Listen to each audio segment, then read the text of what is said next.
Pedro Correia, 50 anos, maestro. Em termos políticos e no seu partido, no Chega, foi deputado municipal aqui em Santarém durante algum tempo, depois saiu antes de terminar o mandato, é deputado da Nação neste momento e agora candidato pelo Partido Chega, como já referi, à Câmara Municipal de Santarém. O vosso lema é Santarém tem de mudar. Há alguma ideia de que em Santarém, é o que estamos a falar, o Chega apresenta muitas críticas pela negativa, portanto, indicando o que lhe parece que esteja errado, mas as propostas não serão tantas assim. Quando diz Santarém tem de mudar, vocês têm propostas concretas para essa mudança ou é só porque tem que mudar porque agora está mal? Ou consideram que agora está mal?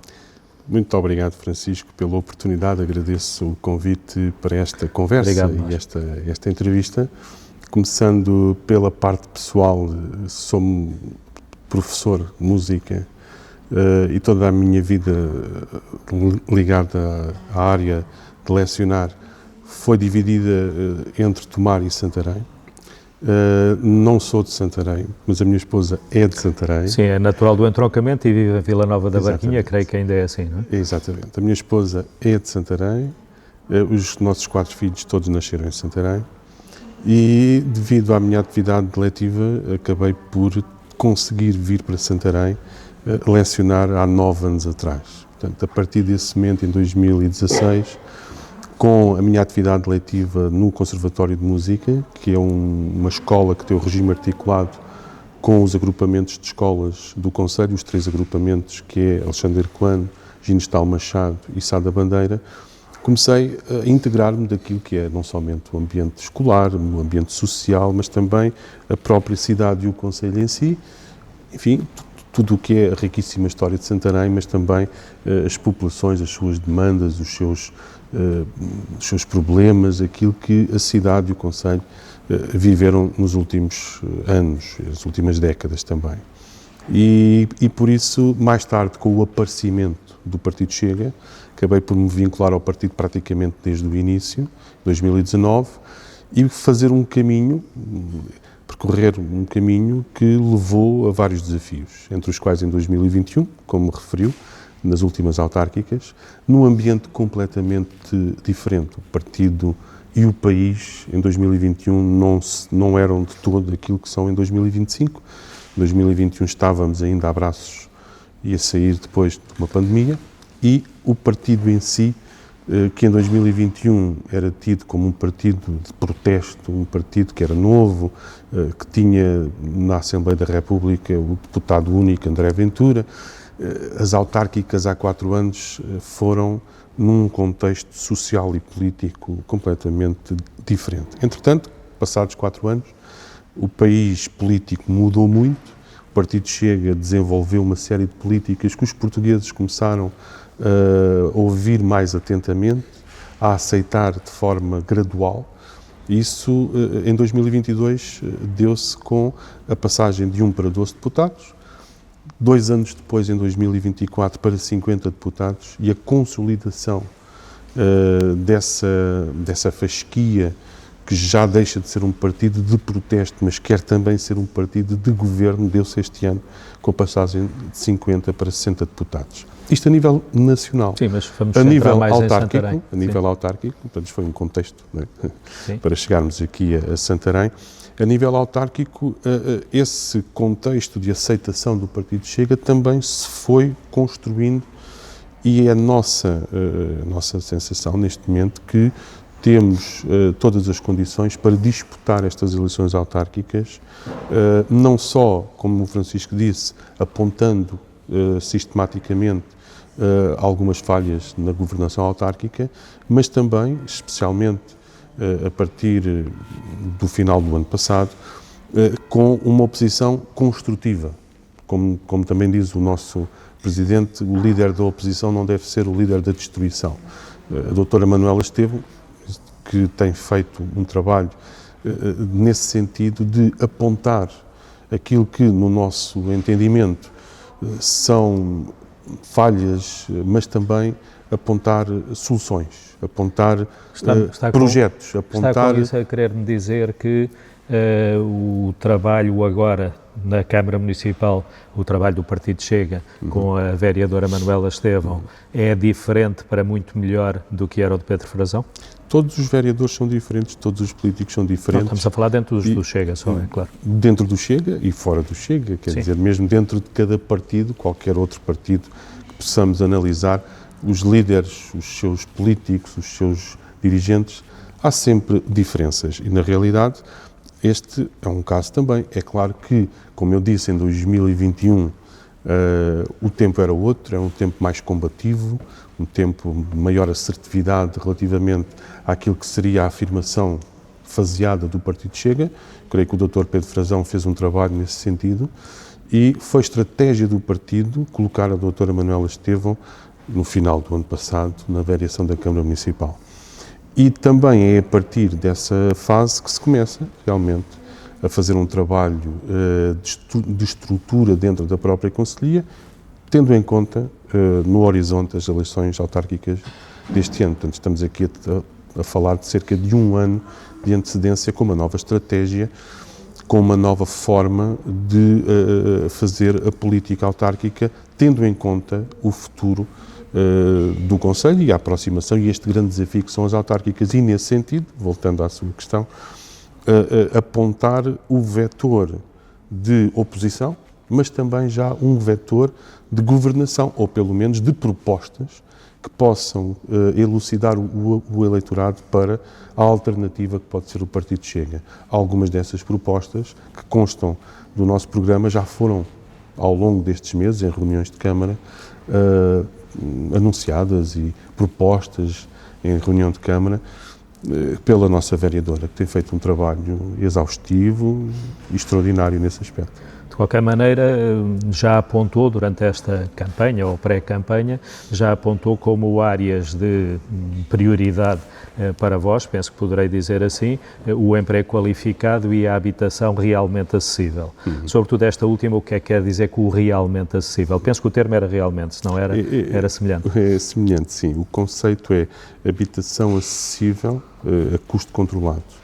Ou seja, nós temos que ter habitação acessível para as famílias produtivas, ou seja, para aquela classe trabalhadora que, quer sejam jovens ainda solteiros a começar uma carreira profissional, quer sejam já famílias constituídas com ou sem filhos, mas que estão numa fase de lançamento da sua vida profissional e que chegam ao fim do mês e com os rendimentos que oferem fazem contas a tudo aquilo que são os seus gastos e aquele primeiro pilar fundamental dos direitos que é a habitação está constantemente a ser posto em causa. Há aqui uma conjuntura toda económica ou financeira que o país atravessa e que não tem a ver propriamente apenas com Santarém, evidentemente, mas o Partido Chega, e neste caso nós, e também noutros concelhos aqui do nosso Distrito de Santarém, que foi uma medida transversal que a Distrital também colocou à disposição de várias candidaturas no Distrito, foi este conceito, habitação acessível para famílias produtivas, a custo controlado. Claro que há também uma margem, nós não deixamos isso de parte, para a habitação social. No entanto, o paradigma ou a tendência que tem vindo a ser construída de ter uma grande fasquia de habitação social para quem quer que seja, tenham ou não rendimentos, tenham ou não uma forma de subsistir e tenham ou não como pagar essa própria casa, não faz de todo parte daquilo que é o nosso conceito. Temos que apoiar, sim, aqueles que trabalham. Esse é o nosso grande objetivo, não deixando de parte a habitação social, no nosso entendimento, rondará os 10% daquilo que é o plano de habitação.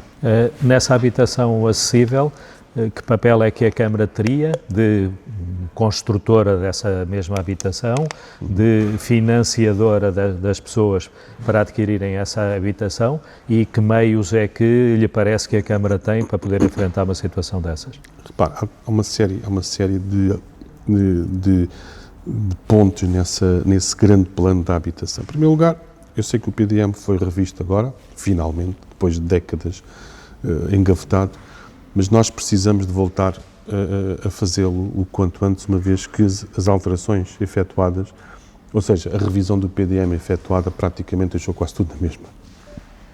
E, portanto, Santarém padece em determinados aspectos dessa não revisão crónica do PDM desde há décadas, em vários aspectos, e a habitação é um deles. Depois, como sabe, isso não é propriamente, acaba por não ser uma dependência da Câmara Municipal, sim, mas sim do Estado Central e de várias um conjunto de fatores entidades. E vários players, entre os quais a Câmara Municipal. E, portanto, isto é um ponto, Agora, relativamente ao urbanismo, à habitação em si, como disse, há uma série de incentivos à construção que passam, evidentemente, pela Câmara, uns passam pelo Estado Central, outros passam pela Câmara, nomeadamente o que tem a ver com o IMI e também com taxas e incentivos à construção, quer privada também, mas também à cooperativa. Isso é importante para nós, a tentativa de reativar este conceito de construção em cooperativa, uma vez que Santarém, desde os anos 90 praticamente, depois houve ali aquela construção no Val de Estacas de cerca do ano 2000, mas isso ficou praticamente esquecido. Creio que é a altura certa, neste fim de ciclo governativo, de voltar a pôr em cima da mesa. Isso é quase uma proposta do Bloco de Esquerda na altura da CDU. Sim, mas repare, se nós incentivarmos esse tipo de construção, estamos a permitir que as pessoas também escolham um pouco aquilo que é a sua habitação. Ou seja, a revisão do PDM tem a ver, no nosso entendimento, não só com a área mais urbana, mas também com a área rural. Santarém é um concelho que tem metade da sua população na cidade e nos bairros periféricos e metade nas freguesias rurais. Nós devemos incentivar que se possa rever o PDM, especialmente para tentar preencher aquilo que se chama os vazios urbanos dentro da própria região urbana. Não é muito fácil em Santarém, porque, especialmente devido à topologia do próprio território, mas também queremos incentivar a construção própria nas zonas rurais para uma melhor qualidade de vida. Eu nasci e cresci no campo. Sei perfeitamente que é o meu habitat natural, digamos assim. Também já vivi em cidade, sem dúvida nenhuma, mas reconheço que a qualidade de vida, especialmente para famílias novas, casais novos que querem constituir a sua vida fora do ambiente urbano, onde há mais oferta, sem dúvida nenhuma, mas que gostam mais de viver no campo, junto ao meio ambiente, com a sua casa, com o seu quintal, com o seu terreno, com o seu espaço lúdico, isso deve ser incentivado. Então quer dizer que, como sabe, a origem da dificuldade de construção nas zonas rurais, sobretudo nas zonas rurais, sim, sim, advém não propriamente até de PDMs da altura, advém da publicação em 2009 do Proto-VT, do Plano Regional de Ordenamento do Território. Quer com isso dizer que discorda e pensa que deveria ser alterado esse mesmo Plano Regional? Também, e especialmente ter em conta que em termos de novos investimentos em urbanização e em urbanismo e para novos lotes de construção, devíamos tentar incentivar especialmente tudo isto. E a Câmara Municipal depois também tem que corresponder especialmente com a aplicação de investimento em serviços, não é? Para as zonas mais rurais. Investimento em serviços como? Como, por exemplo, os melhores centros de saúde, não é?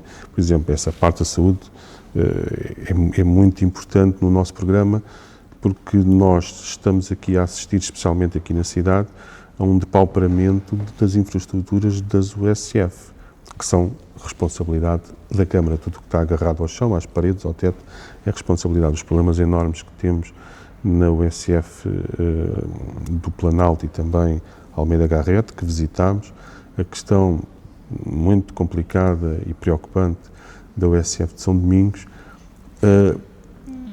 Também existem outros locais no nosso concelho que precisam também desse tipo de investimento e equipamento. E se queremos dar esta possibilidade de abrir também às zonas mais rurais, a possibilidade de os incentivos à construção, lá está, dentro daquele conceito de construção acessível a custo controlado, isso é fundamental para nós. Já lá vamos ao emprego, que ficou para já de lado, mas como falou na parte da... Não esquece, mas como falou na parte da saúde, queria lhe perguntar se lhe parece que para o Concelho de Santarém, que é o que está aqui em causa, cidade, mas também zonas rurais, se era importante a construção de um novo, agora ia dizer novo aeroporto, de um novo... Podemos falar disso. De um novo hospital. O novo hospital, pronto. Repara, qual é o cenário neste momento? Temos o hospital existente, o hospital distrital, e temos também os privados a investirem fortemente. Eu estava a falar do novo hospital distrital. Pois, sim. Exato. Mas o cenário que temos neste momento, temos um novo hospital distrital, temos o hospital distrital existente e temos um forte investimento dos privados. Eu creio que, acima de tudo, devemos olhar para este panorama e ir àquilo que é essencial, que para nós são os cuidados primários de saúde, que cabe exatamente à Câmara Municipal. Tentar encontrar infraestruturas que permitam que esses cuidados possam ser exercidos com dignidade. E por isso é que eu volto à questão das USFs, especialmente aqui as da cidade, que carecem de um grande investimento. E é nosso compromisso dotar essas infraestruturas das melhores qualidades, aliás, desde, enfim, equipamentos de ar-condicionado que não funcionam, lâmpadas que não estão a funcionar, o próprio piso de várias salas ainda é em madeira, nomeadamente ali na Almeida Garrete, infraestruturas também do nível da acessibilidade das próprias USF, isso pertence e é da responsabilidade do município. E tem sido esquecido. E acha que há dinheiro para isso? Ou é claro que há transferências do Estado neste momento para a saúde, por delegação de competências, sim. Mas parece-lhe que são, todos os municípios queixam que são escassas. Parece-lhe que isso não é utopia, essas propostas que está a fazer? E podemos já lá ir mais à frente, é que quando aparecem nestas alturas das eleições, nestes meses anteriores às eleições, aqueles projetos antigos, não é? Como os funiculares para aqui e os parques ribeirinhos para lá, etc. E esquece muitas vezes daquilo que é o investimento estruturante, que, como já disse, é habitação, saúde, urbanismo também e inovação, que gera emprego e gera melhores condições económicas. Portanto, a saúde para nós é fundamental. O que é que Santarém precisa? Santarém, provavelmente, ao contrário daquilo que por exemplo, o PS propõe como a compra do edifício do comando da PSP, será que Santarém precisa realmente que o município compre o edifício do comando? Eu creio que não. Eu creio que Santarém precisa de segurança, mais políticas de segurança. Mas Santarém precisa, acima de tudo, no caso dos investimentos estruturantes e fundamentais, no que toca à saúde, de que a Câmara tenha realmente a responsabilidade e invista nas USF para que as pessoas possam receber com dignidade os seus cuidados de saúde primária. Portanto, quer dizer que a questão do novo hospital parece-lhe que neste momento, pelo menos, não faz sentido. É uma questão de prioridades, ok? É uma questão de prioridades. Como eu já disse, existe o edifício atual que pode e deve e está a ser alvo de investimentos através da sua direção que nos comunicou também isso há pouco tempo, assim como as outras forças políticas. Ainda agora tivemos a inauguração de um equipamento e vamos ter mais inaugurações. Portanto, eu creio que é preciso realmente um plano forte de investimento para que este edifício possa ter melhores condições. Há também os privados, não nos podemos esquecer do grande investimento que está feito e, portanto, em termos de prioridade, parece-me que a Câmara Municipal deve olhar mais para si, mais para dentro, mais para aquilo que é a sua estrita competência e aplicar recursos para realmente dar resposta a essa falta de condições nas nossas USF. Aflorou aí a questão do emprego qualificado, como sim, dizem, sim. Ou como acham necessário ser captado. Não sei se quer desenvolver mais alguma coisa sobre essa vossa proposta. Bom, a coluna dorsal, a espinha dorsal do nosso programa assenta na criação de um polo tecnológico.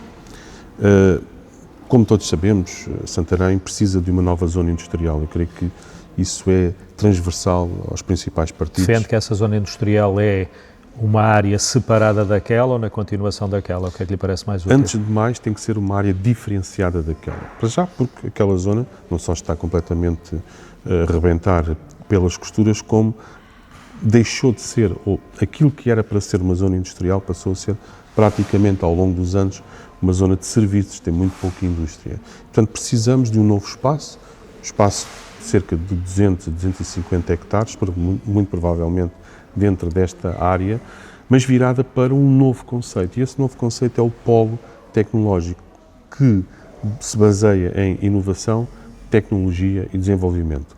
No país há 11 polos tecnológicos neste momento. Eu vou dar 2 exemplos. A cidade da Maia, portanto, junto ao Porto, que há muitos anos atrás investiu precisamente neste tipo de zona industrial, mas virada para o futuro. É uma semente que é colocada e que não vai dar frutos em 1, 2 anos ou 3, portanto, o executivo camarário que queira retirar dividendos dentro de um mandato não vai, muito provavelmente, conseguir, mas vai a longo prazo, médio, mas especialmente a longo prazo, ter o gosto de, ao semear este projeto para a cidade e para a região, vir a colher aquilo que é precisamente empregos de qualidade, atratividade de empresas na área da inovação e da tecnologia que podem depois vir a gerar melhores rendimentos e, com isso, claramente, o poder de fixação, especialmente dos jovens que aqui estudam, não só no concelho, mas na região. Um outro exemplo, este ainda mais paradigmático, é o de Oeiras, gostemos ou não, foi, há longos anos atrás, exatamente a mesma estratégia colocada em ação e os resultados estão à vista. Oeiras é o concelho do nosso país com maior média de PIB per capita e não é por acaso. Portanto, tendo em conta, isto não é preciso inventar nada, não vamos descobrir de repente a pólvora e embandeirar em arco.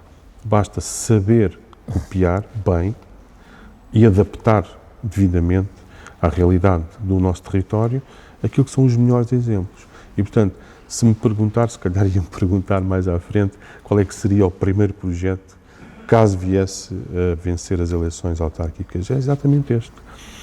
Porque nós devemos, acima de tudo, olhar para o futuro e pensar com a mente e com visão, e não apenas com o coração. E aqui volto um bocadinho atrás naquilo que eu disse acerca de certos projetos que vêm à tona regularmente quando se aproximam eleições autárquicas. São coisas que realmente um ou outro partido, um ou outro candidato gostaria de coração que se fizesse na cidade.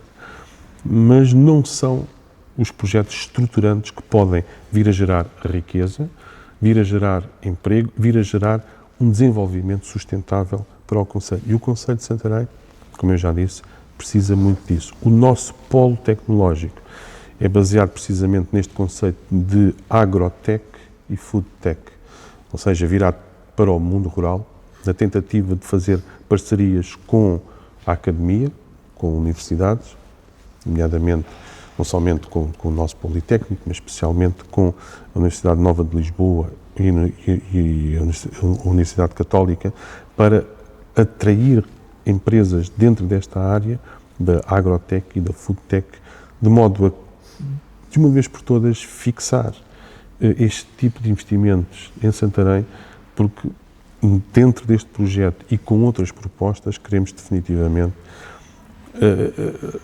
dar a Santarém aquilo que é o seu core value, que é o mundo rural e as suas tradições associadas. Santarém tem que continuar a ser aquilo que eventualmente nunca deixou de ser, mas está a perder, que é a capital do mundo rural. Portanto, voltando ao assunto do emprego qualificado, como estava a dizer, esta é a espinha dorsal do nosso projeto político, que vai permitir que depois de instalada essa espinha dorsal, tudo o restante possa eventualmente vir a ser feito. Falou há pouco que era necessário planear para o futuro, penso que foram as suas palavras.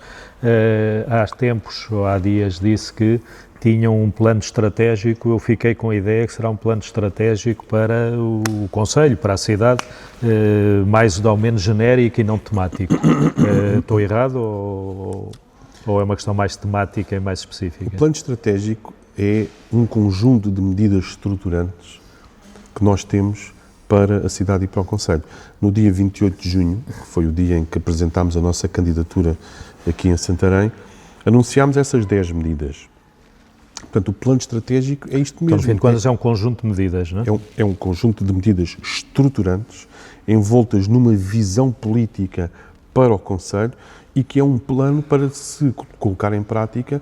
Eu diria que algumas medidas são a curto prazo, evidentemente, e que podem ser feitas em 2 anos ou até 3 anos.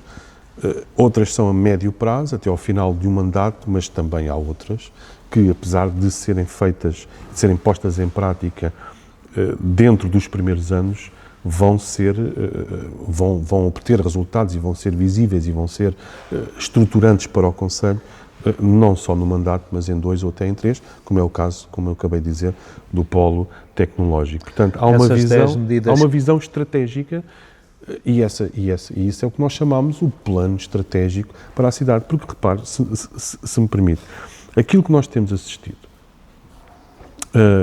em Santarém nas últimas décadas, e este executivo de 4 anos do PSD e do PS, não nos podemos esquecer que o PSD traiu o seu eleitorado há 4 anos atrás, quando, após vencer as eleições, se foi aliar ao socialismo e ao PS, e, juntamente com isso, fazer um bloco central que tem dado à cidade a continuidade da estagnação que a cidade e o concelho assistiram nas últimas décadas.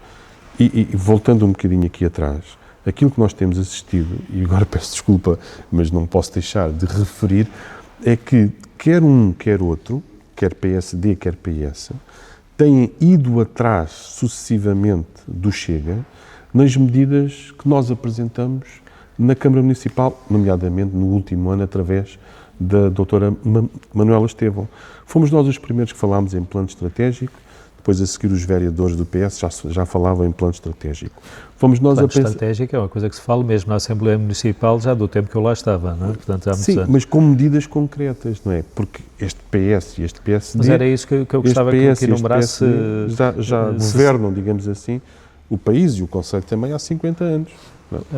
Era isso que eu gostava que enumerasse, acho que se lembrar, pode não ter todas de cor, obviamente, porque são 10, essas medidas, sem as desenvolvermos agora, mas quais é que são essas 10 medidas impactantes? Além do polo tecnológico, que é a primeira e a principal de todas, pelos motivos que já referi, no que toca, por exemplo, ao turismo, se nós olharmos para Santarém, temos um conjunto de marcas que foram agregadas à cidade e ao concelho e às marcas Santarém, que, com o passar do tempo, foram desmotivadas, foram desorçamentadas e praticamente hoje qualquer pessoa que vive em Santarém, qualquer habitante do concelho, praticamente não conhece nenhum investimento nessa matéria.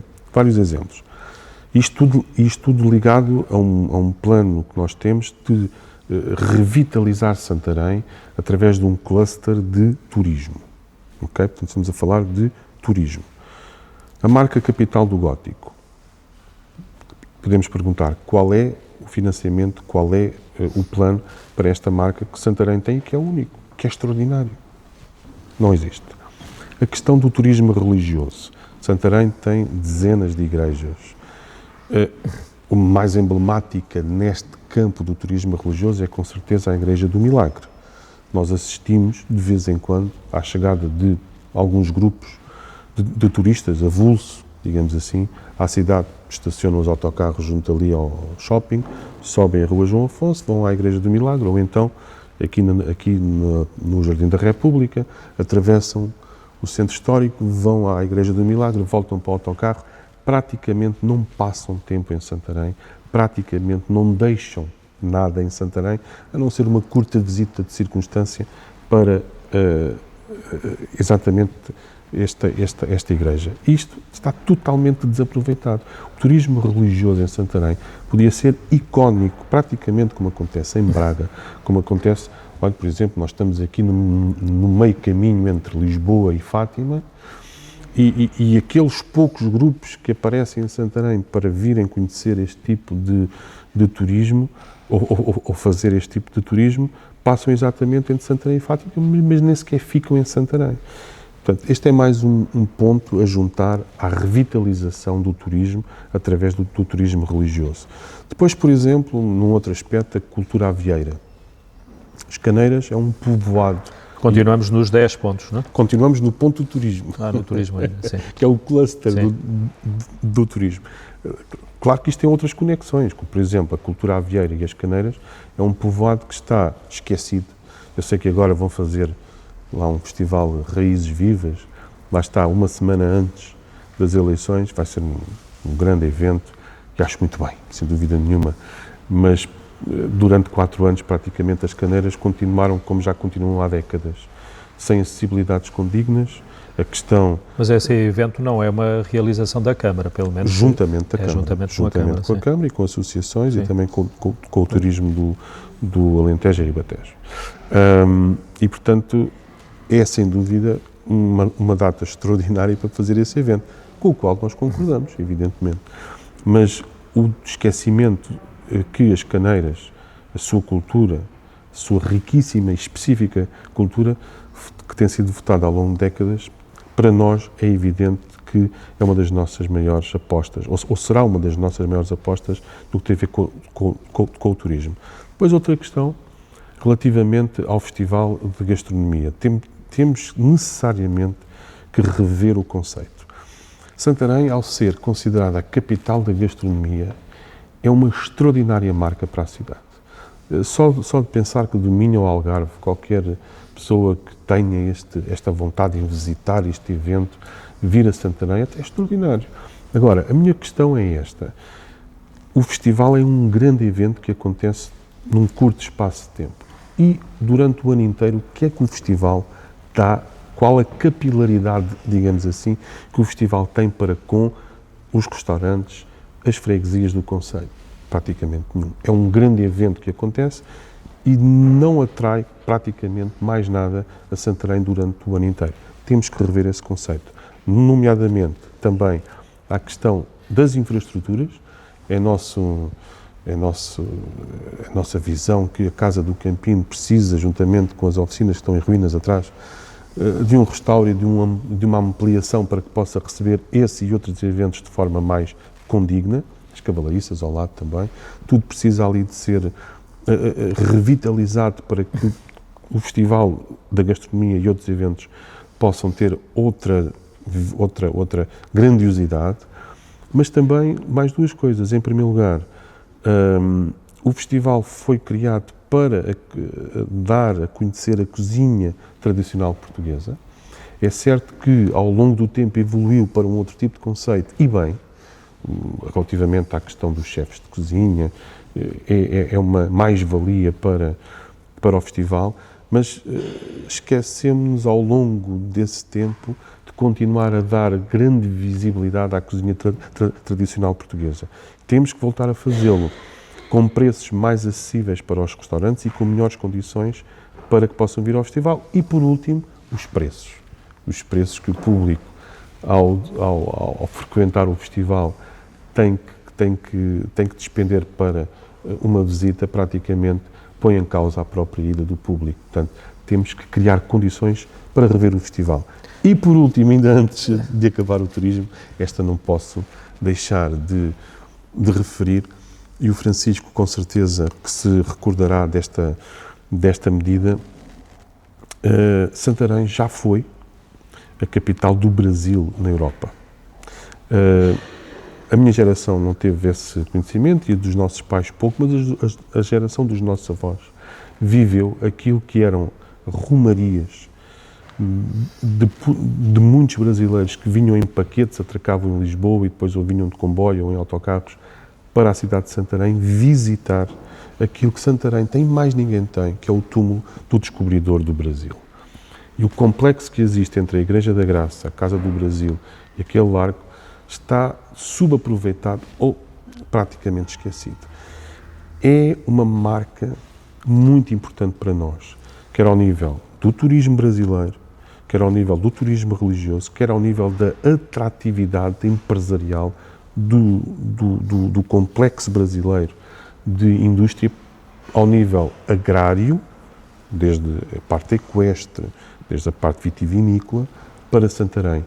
Se nós soubermos pegar nessa marca e torná-la visível para o Brasil, Santarém volta, esperemos nós, a ser posta no mapa como a capital do Brasil na Europa. Temos todas as condições para isso, é só preciso políticos que possam aplicar as políticas certas. Relativamente aos 10 pontos, ficamos por 2, já não temos tempo para os outros. Bom, portanto, o polo tecnológico que explicou detalhadamente e o turismo que explicou mais detalhadamente ainda as vossas ideias, exatamente. Os outros terão que ficar para outra oportunidade.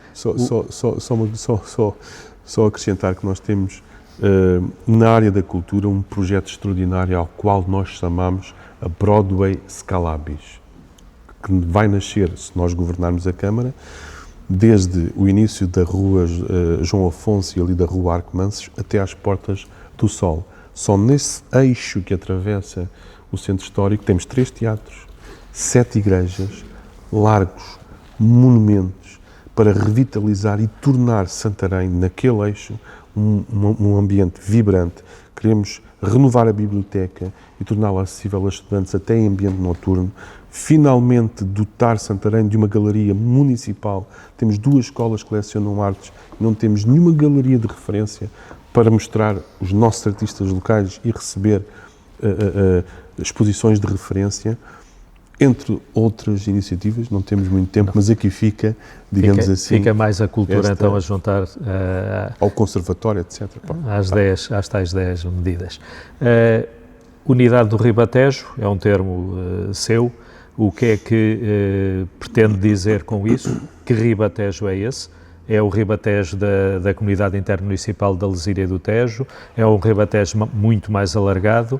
E como é que se implementa... e por iniciativa de quem, essa unidade do Ribatejo? Muito bem.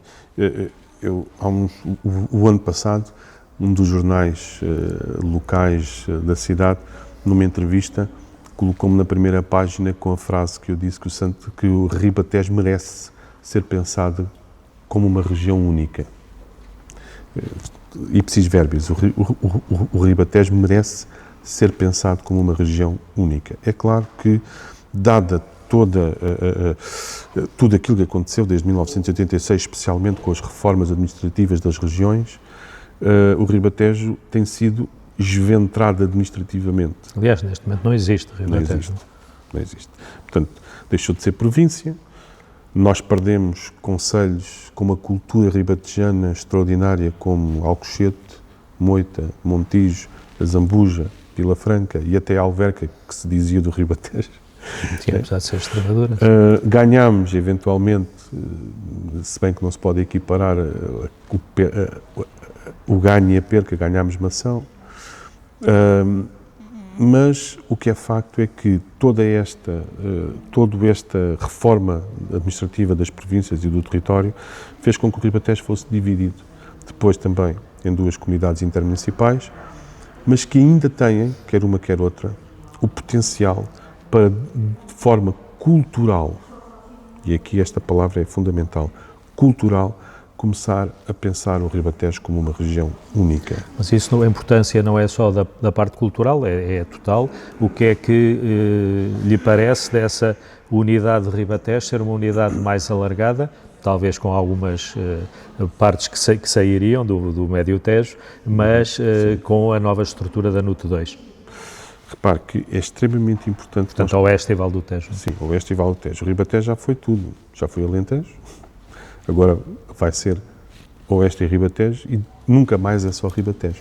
Aquilo que acontece com o Algarve, só para dar o exemplo, é que o território do distrito de Faro, o Algarve, é todo ele coeso e estruturante, que tem tudo ao seu dispor para ser um território único e pensado como uma região única. Mas isso é a única região do país, talvez, em que não há nenhuma controvérsia sobre as limitações. Exato, mas nós, de Ribatejo, perdemos, devido eventualmente, a certas decisões políticas, obviamente que foram políticas ao longo de décadas, essa possibilidade, essa firmeza de nos afirmarmos, passa a redundância, como uma região única. Portanto, Portanto, é muito difícil fazê-lo de forma administrativa, de repente criar aqui uma região diferente. Isso não podemos começar por aí. Temos é que incentivar, e Santarém, como capital, deve ter esse papel. É aqui que eu me refiro e me bato e vou continuar a bater. Santarém é a Câmara Municipal de Santarém? A Câmara Municipal de Santarém, e Santarém deve ser o farol dessa aglutinação cultural do distrito para ir buscar tudo aquilo que é a marca Ribatejo. A marca Ribatejo é extraordinária. Somos únicos nessas valências culturais. Então, desculpe, temos que resumir aqui um pouquinho. Parece-lhe que, apesar de serem aspectos diferentes, aí está a referir-se mais à cultura, mas que as divisões do país pelas NUTS 2 futuras, do que nos diz respeito com a criação desta nova a partir de 2027, de Oeste e Vale do Tejo, que não faz para si sentido, deveria ser em todos os aspectos, e estou a generalizar o que disse, a região do Ribatejo como uma região definida, ou seja, concorda mais, pelo menos aqui a nosso nível, com a divisão administrativa por províncias antigas do que com estas novas regiões que vão aparecendo. Eu falo pelo Ribatejo. Sim, estou só a falar desta nossa zona. Não vou fazer analogias com outras regiões do país, falamos da nossa terra. Sim, eu creio que sim. Nós temos todas essas condições. Se não fazia sentido nenhum fazermos parte do Alentejo, que sentido agora faz é que fazermos parte do Oeste, é a sua opinião, sim. Até porque só mesmo a terminar, na minha visão, e se me permite só mais um minuto, o grande eixo de desenvolvimento civilizacional, urbano, social, é o eixo Lisboa, Santarém, Tomar, Coimbra. É claro que nós perdemos aqui, e não temos tempo para falar nisso, perdemos, pelo que parece, a questão do aeroporto. Pelo que parece, vamos ver. O aeroporto ano passado foi anunciado, até Sim, agora... Sim, não temos tempo agora de falar nisso. Mas o eixo estruturante do desenvolvimento de Lisboa como capital já não vai ser para Sintra, que já foi, já não vai ser para Cascais, que já foi, não vai ser para Mafra e Torres Vedras, vai ser Vila Franca, Azambuja, Santarém e Tomar. E, portanto, nós estamos aqui no sítio certo, no Ribatejo, com todo este eixo estruturante que faz com que, até em termos de comparação litoral-interior, possamos ser aqui um eixo que permita a aproximação dos dois. Não somos nem litoral, nem somos aquele interior muito esquecido. Somos o centro do país, que dá para aproximar os dois e desenvolver melhores sinergias entre os dois. Temos tudo para dar certo. Santarém, em tese, tem um potencial enorme. É necessário as políticas certas serem aplicadas pelos políticos certos. E na aplicação dessas políticas, ou começando por outro lado, se anteriormente, neste mandato, acabou por haver um acordo entre o PS e o PSD, mas numa altura inicial o Chega se predispôs para fazer esse acordo com o PSD, que foi o partido ganhador nas últimas eleições. Desta vez, em 2025, se for o PS a ganhar ou se for o PSD a ganhar, o Chega está disposto para fazer um acordo com qualquer um deles? Voltando a 2021, o PSD nunca quis fazer um acordo com o Chega. Não, eu disse que o Chega se disponibilizou para fazer. Não disponibilizou. O PSD nunca quis fazer, em 2021, retomemos já essa parte, nenhum acordo com o Chega. Ensaiou esse acordo, mas tinha e teve sempre a intenção de fazê-lo com o PS. Em 2025, e dada a conjuntura política, quer nacional, quer regional e local, nós, se não vencermos a Câmara Municipal, vamos continuar a ser uma oposição. Como diz o Dr. André Ventura, o líder da oposição não é o líder da destruição. Aliás, como foi a panágio e tem sido sempre a conduta da doutora Manuela Estevão de apresentar sempre propostas construtivas, além de fazer oposição. E, portanto, se não vencermos a Câmara Municipal, vamos ser uma oposição construtiva.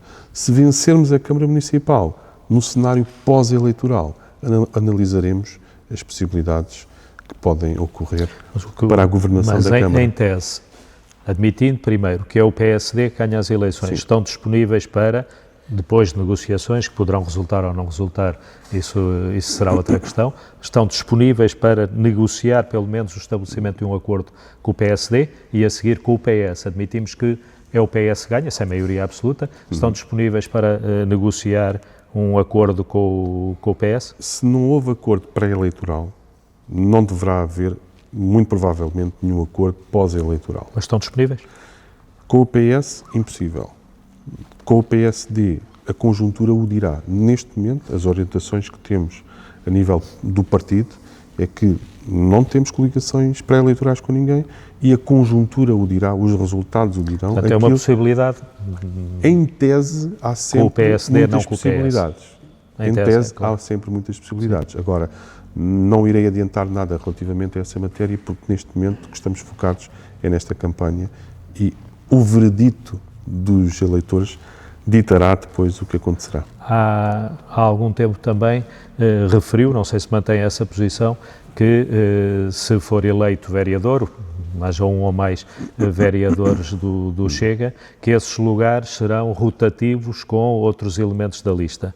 Ou seja, penso que será algo de semelhante ao que o Bloco de Esquerda fez na Assembleia Municipal durante este mandato, e já noutros mandatos, que é, ao longo do tempo do mandato, ir substituindo os elementos que representam o partido, neste caso na Assembleia Municipal. Mantém essa ideia, portanto, de rotatividade dos vereadores da lista do Chega? Eu aproveito a sua questão para reafirmar a extraordinária qualidade dos nossos candidatos formados em áreas, em praticamente todas as áreas daquilo que é a governação autárquica, desde a educação, a cultura, no meu caso, a doutora Manuela na saúde, no empreendedorismo, o Manel Inês, que é o nosso terceiro à Câmara Municipal, na área do desporto, do associativismo, também na área empresarial, o Rui Santos, que é o número 4 na área, o arquiteto Rui Santos, que é o número 4 na área empresarial, na área do urbanismo, da habitação, são tudo pelouros, digamos assim, extremamente importantes. O nosso lema, como me referiu, é somos uma equipa. E, portanto, caso haja essa possibilidade de, eventualmente, fazermos alguma rodagem, entre aspas, de vereadores estando na oposição, isto é um quadro que só se coloca na oposição, poderá acontecer. Mas isso não significa que aquele que vai substituir o outro saia. Trata-se de uma substituição. Numa reunião de Câmara poderá haver uma ordem de trabalhos e temas concretos que permitam o aparecimento de uma ou outra voz, para que também os calabitantes possam ouvir outras vozes. Isso não significa de todo que alguém vai sair e dar o seu lugar ao outro definitivamente.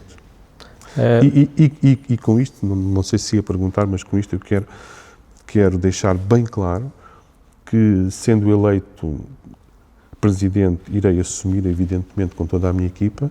Sendo eleito Vereador, irei assumir, evidentemente, com toda a minha equipa. Portanto, sim, não há aquela questão dentro do Partido Chega e dentro da nossa candidatura de abandonar, digamos assim, aquilo que foi o veredito dos eleitores. Eu creio que esta questão deve ser colocada aos meus principais oponentes. Será que o Dr. João Leite, que atual Presidente, se não vencer as eleições, vai assumir como vereador? Será que o Dr. Pedro Ribeiro, que ainda é Presidente de uma outra Câmara, se não vencer as eleições, vai assumir como vereador? Com dois presidentes em exercício. Será uma questão de ver as nossas entrevistas e depois terá essas respostas. Sendo ambos presidentes em exercício, muito pessoalmente, isto não é nada pessoal, atenção, mas sim, não estou a ver que se um deles ou os dois não vencerem, assumam o compromisso com os eleitores. E como mesmo vereadores. A terminar, sendo vereador, manter-se-á como deputado da Nação? Sim, porque é perfeitamente legal e compatível, como já acontece com muitos partidos e com muitos deputados. Muito obrigado, Pedro Correia, por ter estado connosco ao longo destes 50 minutos. Até uma próxima. Muito obrigado, Francisco. Foi um gosto enorme. Obrigado. Muito obrigado.